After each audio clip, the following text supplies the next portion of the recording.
Hi everyone, it's Tanya Hertz here. I wanted to talk to you today a little bit more about pitching and particularly about presenting a formal pitch deck.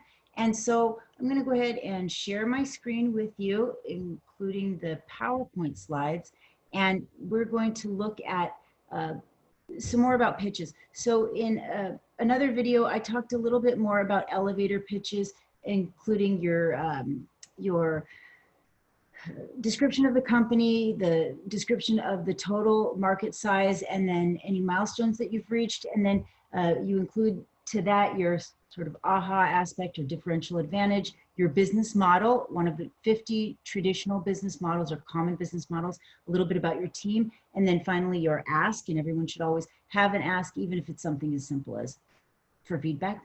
Right? And then we're going to move on to what you would include in a formal pitch deck. And a formal pitch deck very often is recorded. And for those of you who are doing like the Innovation Showcase, you will be recording your formal pitch deck. And I wanted to make sure to clarify one thing about these slides. So the slides that you're seeing here, they are you don't want to treat this as a template necessarily, but just more as an overview of the kind of things that you might include in your slide. I noticed that some people who have, who've looked at these PowerPoints before, they try to have every single slide that I have in the PowerPoint in their pitch deck, and that's not really what you need. You'll want to have in your pitch deck just the primary slides that you're covering the main topics on, and you'll want to touch on at least these main topics, or I shouldn't say at least, but these main topics. And the rule of thumb in a PowerPoint presentation is one slide for 1 minute of presentation. Well, that said, there's 10 slides here.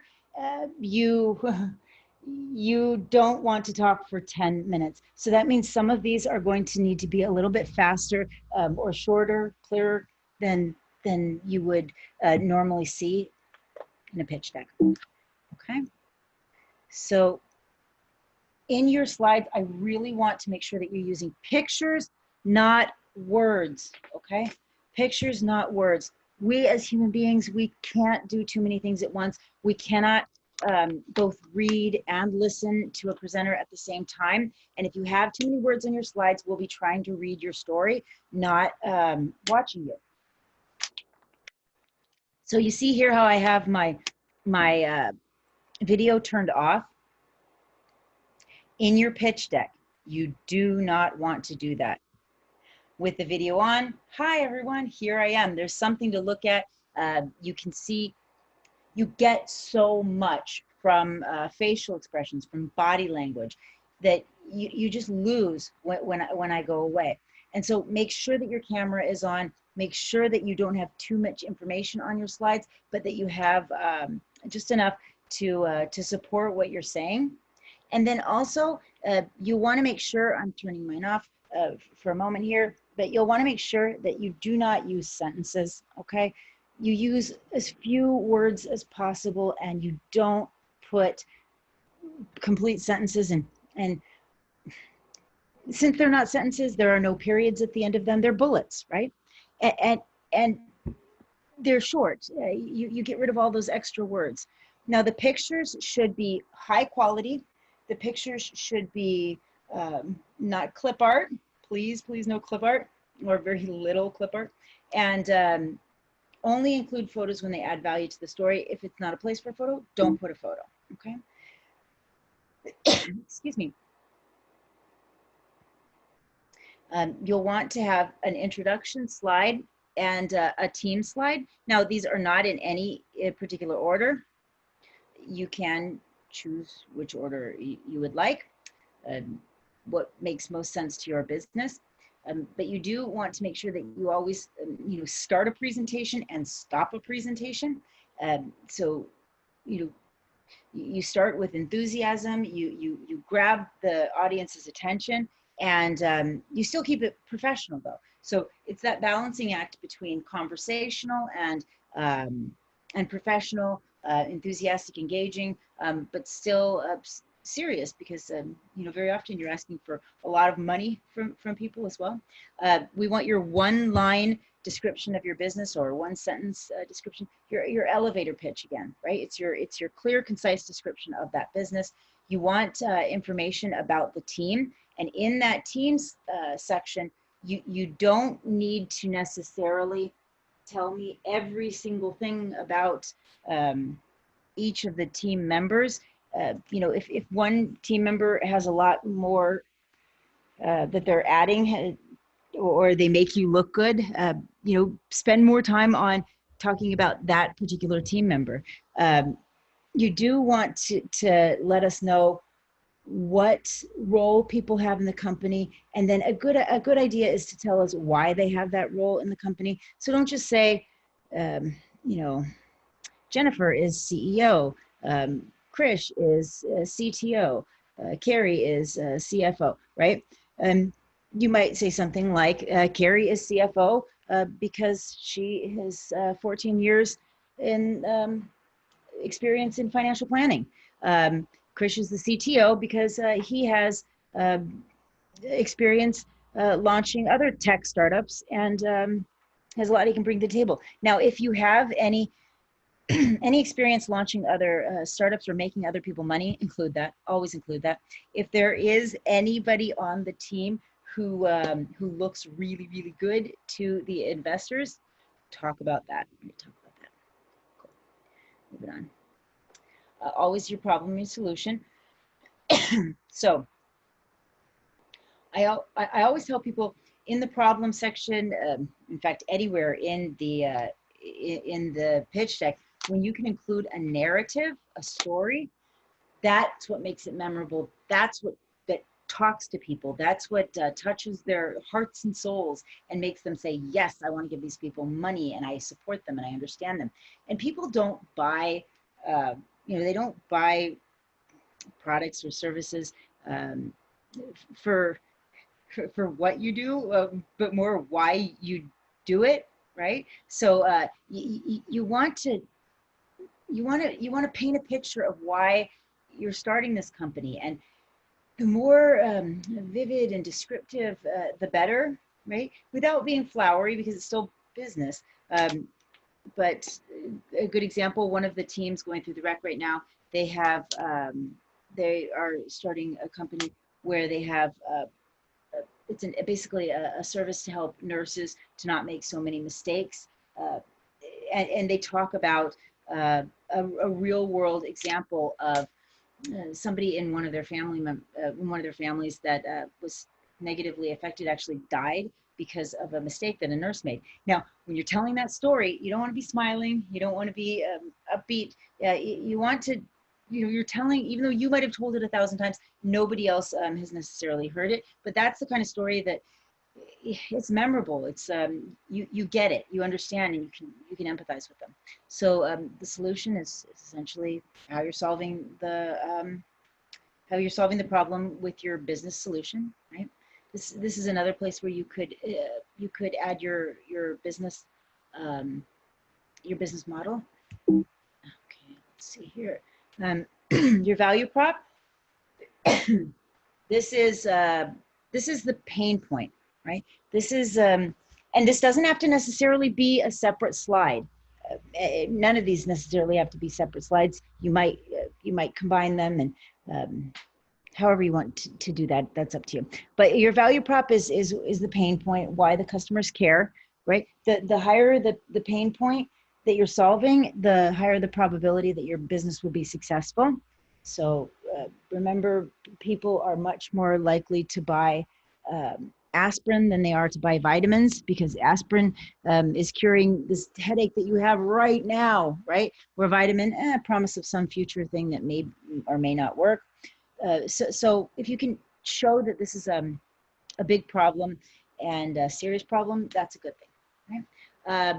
You want to have a slide on your the size of your market, the financial data, and the way that you'll want to do that is you'll want to focus on not just your initial target market that you're looking at for your early adopters, because that's more about your marketing efforts. But you'll want to look at the entire size of the market. So, you know, we talk a lot about having a focus strategy in entrepreneurship, and there's riches and niches, right? And we want to limit our initial marketing efforts to a single subset of the population so that we can be successful and becoming, becoming experts in the field. And I'm going to come back to this, but I wanted to first talk about, why we do these focus strategies. It helps us to be the best that we can be in our particular industry. By starting small, we can dominate. We can use our unique expertise and our relationship that we develop with the client to really cement ourselves and shield ourselves from threat of competition, right? By forging bonds with the customers. It's also a great way to start out with not a lot of money, and then gain the money to then grow the company. So it's there's many reasons why we want to start small. That said, that starting small is not necessarily that's more about doing our marketing efforts and really our go-to-market strategy, not so much about the potential. So be careful what you're sharing and how you're sharing it. So we've gone through, before, remember we did these, the slides, we talked about our early adopters. We found our early adopters so that we could get those early adopters to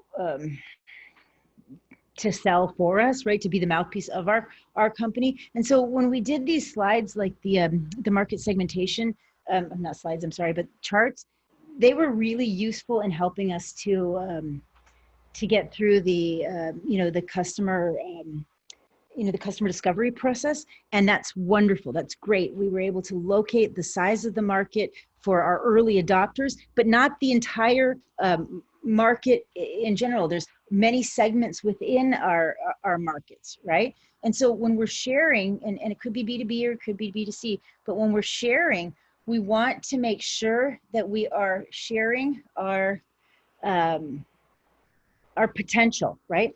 And we want to share our TAM, SAM, and our SOM. So that's the total available market. So it's so important that when we're talking to investors, we say things like, or anybody who might come work for the company, and anyone we're giving this big pitch deck to, we want to say that there is the potential for a very large market demand. So, and that's we show through TAM, right?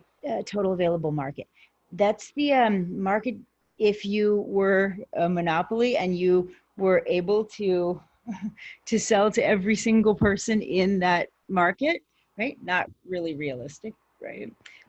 You also want to include your SAM and your SOM, so your serviceable available market and your serviceable obtainable market. So serviceable available market, SAM, it's the segment that's targeted geographically, right? Geographically, and then SOM is geographically by realistically looking at the portion of the market that you could capture, right? So it's not, it's saying, okay, it's this geographic area. And of course, we know that we have to start out geographically localized, even though eventually we're going to hopefully dominate the entire world, right?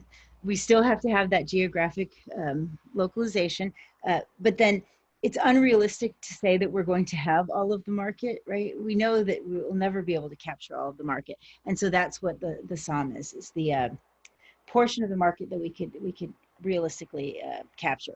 Now, all of our projections need to be expressed both in terms of market size and revenue, right? So when you're looking at your market segmentation table, the one that we made before, that would likely be only your SAM, and it would be maybe just a portion of it, right? Because maybe there's many segments within that, within that market, right? So this is not market our segmented market that we're showing an unsegmented market in our TAM, SAM, and SOM. If that makes sense, I hope so. Let me go back here too. Always use simple and direct language. You have to prove that you understand what you're talking about. You know what you're talking about. Don't include all of your financial data. Don't include your spreadsheets. Don't include all of those things that you need to, that you needed to use to calculate the numbers. They can be in there as attachments, but please don't put them up in a slide. It's too much, right? Your slides should have not a lot of information in them. And you don't want to go into the weeds, right? You want to keep things high level, picture, snapshot. It's a good idea to, and a lot of people were asking me, well, how do I come up with the sales price? The price, because remember I said the TAM, SAM, and SOM, you have to have both the market size and your annual revenue. Well, how do you figure out your annual revenue if you don't know how much you're charging for your product or service? Well, right now, with in reality, with the internet, with the way that things, the way that prices tend to be very competitive because everybody knows what everybody else is charging. You can just use the competitors' prices as a sort of basis to estimate your prices. And, eventually, that you'll also want to do a cost-based estimate and not just, a market-based estimate for financial projections. But for now, it's good enough. It's good enough. If you've gone through and you've done your testing on price, on what your consumers would pay for your product or service, you can include that. But then if you do that, then you need to also make sure that you are addressing the cost, right? Because who cares if your customers will pay that if you can't make any money at that, if it costs you more than that to actually produce it, right? And then also be careful about including, I've seen people do this so many times over the years, so many times, where they'll include information on, like they'll say, oh, we did market research on the cost of whatever, or I'm sorry, not the cost, but the amount we could charge on our product or service. And what they've done is they've just asked customers what they would pay. That doesn't work, right? That doesn't work. People will always say that they want to pay less, right? It's tough to get really actual good data by just asking people how much they would pay for something. You really have to, to do a conjoint analysis or some other, use some other tool to really force them to, give up something for a lower price, or, there are other ways of doing this, and be careful. Again, it goes back to that saying, don't say too much, because the more you say, the more likely you are to kind of get yourself into trouble. So you're better off not including it. You're not better off not including it. And I don't want to get too much into detail about how you calculate your market segmentation tables, but when you are calculating those, if you need help, just let me know. There's another video that goes much deeper into this on market segmentation. Okay. All right. So this is what a TAM, SAM, SOM table would look like, or your financial projections table would look like. This is would be great. Investors like to see the market size and annual revenue for all three of them. When you're using estimates, don't go out further than a year. 5 years in general is the maximum any entrepreneur should be doing pro forma analyses, but for these projections, a year is good enough. And then you want to make everything smaller, right? So that last table I just took and I got rid of all of the extra numbers so that now it's even clearer to look at, right? So you have the market size, and then you have the projections about revenue. Now, does this look like a company that you would maybe want to start or an investor would want to lend you money on? Eesh, probably not. That's not a lot of money there, is that? It's not a very big market size. If you see something like this, go back to the drawing board, choose a different industry and yeah, reevaluate. All right, you're going to want to show your tech, your demo, and you want to show specifically what you're selling, right? So if you have an MVP, show the MVP. If you have a prototype that doesn't work, but looks like prototype, perfect, whatever you've got. I have other videos explaining how to do prototyping. I don't care if it's a service or if it is a nonprofit, if it's an app, whatever it is, you need to have some sort of a demonstration of what it is that you're selling, right? You always need a competitor slide, and you need at least 3 competitors. Now, I said direct competitors, but it doesn't have to be direct competitors. Often you won't have them. And so you'll have to choose indirect competitors. And if you're having a hard time finding who you think the competitors might be, a good way that I think of it is I think, what would my customers do if I didn't exist? How are they solving the problem right now?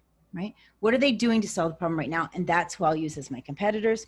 And this is also where you would want to include anything about any proprietary features that you have, any intellectual property protection, anything that can give you that unique, that unique perspective, that differential advantage, that competitive edge over the other companies. That's definitely something that you want to include.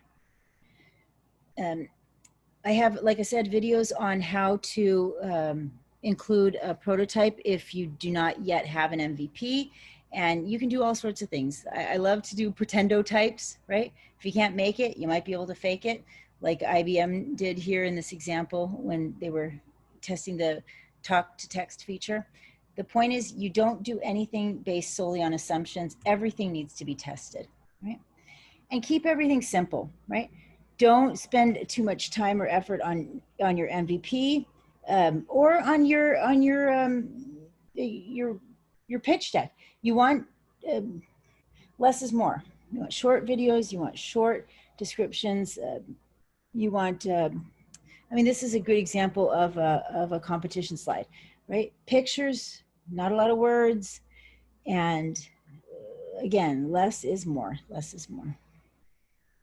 And then it's a good idea too to talk about your marketing efforts. And this is where the segmentation tables that you did would maybe come more into play when you're talking about how you're going to reach your customers. Again, this is a great place to add that story or that narrative feel. Talk about your customers like they're real people. Show that you understand them. Show that you, again, this is a good time to brag. Show what you've done in terms of your marketing channels. Have you established all of your social media marketing accounts? And how many followers have you got? What kind of campaigns did you do that really struck a chord or were effective? And strong, right? And strong. Whether you're doing a formal recorded pitch or you're doing a live pitch, always make sure that you end the presentation. Don't just stop talking. It's awkward and weird and feels strange to all of us and we don't know what to do. So just let us know that you're finished and then ask for questions. Don't let that, are there any questions, be the sort of end line, right? If you do a Q&A, make sure that you have, that you allow time for everyone, all the judges, if there are judges, to ask questions or whoever you're presenting to. And so keep your answers short. One sentence is probably long enough for almost every single question that gets asked. If they want more information, they'll ask for more information. With that, I think that we can end this presentation, and I want to wish you all very good luck, and I can't wait to see your pitch decks. Good luck to all of you. Take care and have a good one.